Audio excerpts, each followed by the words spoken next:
Co-presented by Vimal. बोलो जुबान केसरी.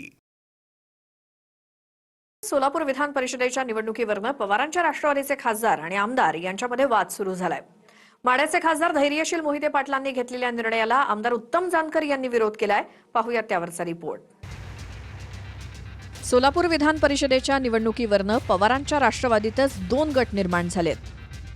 माढ्याचे खासदार धैर्यशील मोहिते पाटील आणि माळशिरसचे आमदार उत्तम जानकर यांच्यात वाद सुरू झालाय.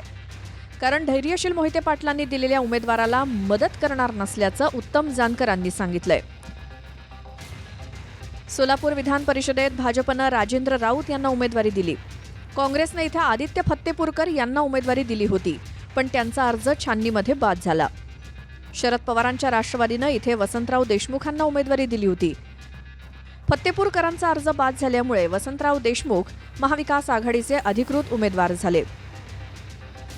पण या वसंतराव देशमुखांना शरद पवारांच्या राष्ट्रवादीचे आमदार उत्तम जानकरांनीच विरोध केलाय. मोहिते पाटलांनी केसानं गळा कापल्याचा आरोप जानकरांनी केलाय.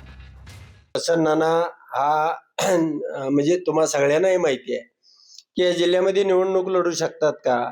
त्यांनी गेल्याच महिन्यापूर्वी भारतीय जनता पार्टीला आपला पंचायत समितीचा सदस्य दिला आणि त्यामुळं आम्ही वसंत नानाच्या विरोधामध्ये या निवडणुकीमध्ये आहोत हे या माध्यमातून सांगतो.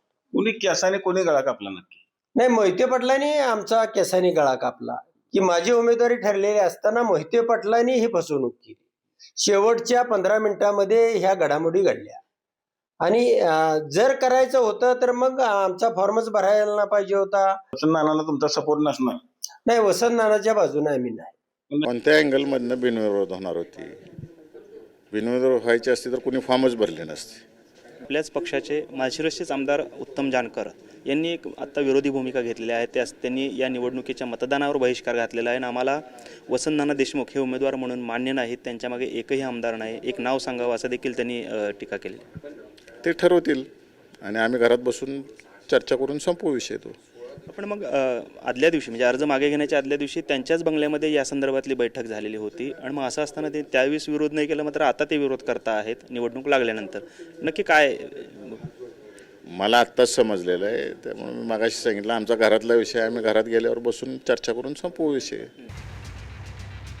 सोलापूर विधान परिषदेची निवडणूक बिनविरोध होणार अशी चर्चा होती, मात्र दोन्ही बाजूच्या स्थानिक नेत्यांच्या इगोमुळे ही निवडणूक लागल्याची राजकीय वर्तुळात चर्चा आहे. भाजपच्या राज्यातील बड्या नेत्यानं निवडणूक बिनविरोध करण्यासाठी मोहिते पाटलांना कॉल केल्यानंतर शरद पवारांची राष्ट्रवादी अर्ज मागे घेणार असल्याची चर्चा होती.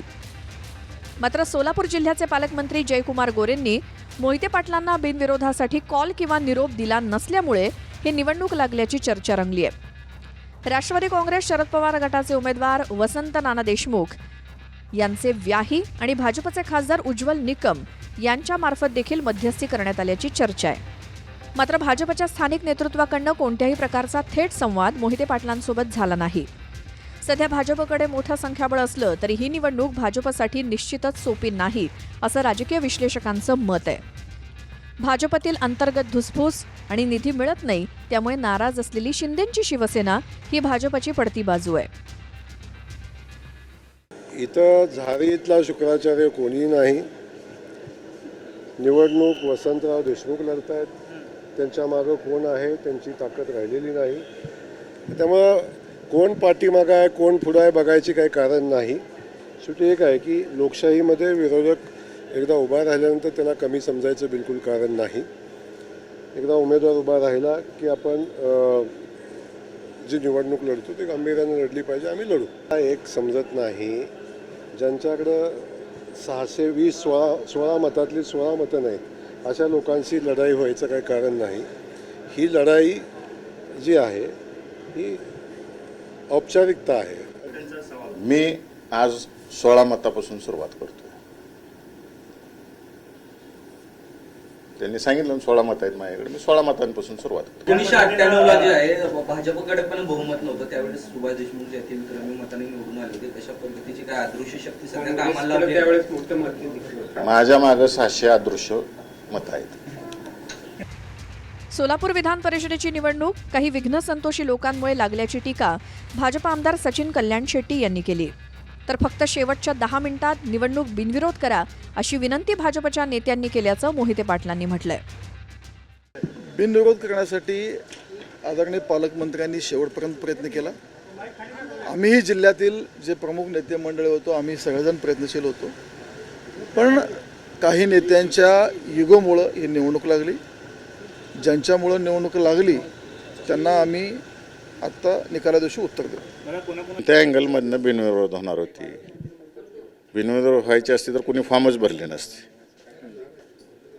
हे पाहिलं पाहिजे ना. बिनविरोध जेव्हा व्हायची असती, ज्या लोकांना बिनविरोध करायचा असते ती लोक सगळ्या पक्षाच्या लोकांबरोबर वैयक्तिक पुढाकार घेऊन ज्यांनी जाहीर केलं होतं बिनविरोध त्यांनी जाऊन प्रत्यक्षात भेटून संवाद साधून बिनविरोध करत असतील. असं कुठं काही जिल्ह्याला दिसलंच नाही घडताना या जिल्ह्यामध्ये.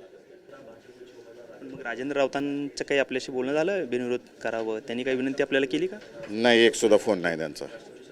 मला एक फोन नाही. भाजपच्या एकही नाही त्याचा फोन नाही. नाही, एक जणांचा आलता ते पण शेवटच्या 10 मिनिटात. शेवटच्या 10 मिनिटात कुठं इलेक्शन असतं का? अशी पद्धत आहे का राजकारणाची? सुसंस्कृत महाराष्ट्र आहे. ह्याच्यात 15-20 दिवस आधी चर्चा चालू होती, गाठी भेटी होतात. सोलापूर विधान परिषदेची निवडणूक अखेर लागली. या निवडणुकीत सध्या तरी भाजपच्या बाजूनं बहुमत आहे. त्यातच राष्ट्रवादीतला एक गटही मोहिते पाटलांनी दिलेल्या उमेदवारीवरती नाराज आहे. त्यामुळे निकालात याचे काय पडसाद उमटणार हे पाहावं लागणार आहे. सागर Suravase, TV9 Marathi, Solapur. Co-presented by Vimal. बोलो जुबान केसरी.